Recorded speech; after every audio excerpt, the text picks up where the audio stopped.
The Girl on the Train is an excellent film that does so much right, from acting to cinematography to the colour design.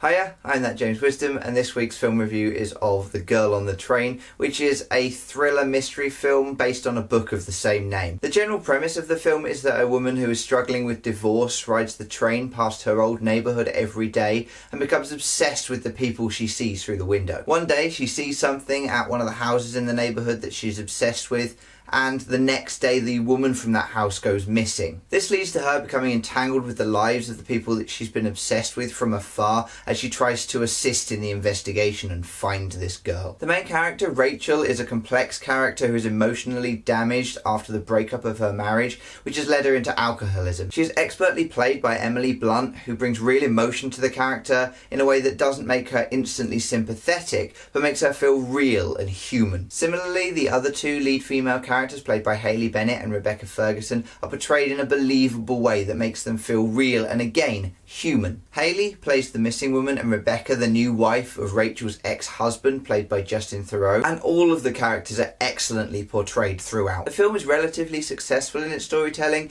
and the narrative is compelling for the most part. However, it isn't anything special and is probably the weakest part of the film. Everything hangs together well, but rarely is there any real sense of tension or startling revelation, and it leads to a film that feels more like a drama than a thriller. I have been told by people that have read the book that the storytelling is better in the original form, and I can believe that from what you see here. This feels like a story that could perhaps be more compelling when you see it from the perspective of the characters rather than from an outside perspective watching them on screen. That's not to say you shouldn't go and see this film, because you should.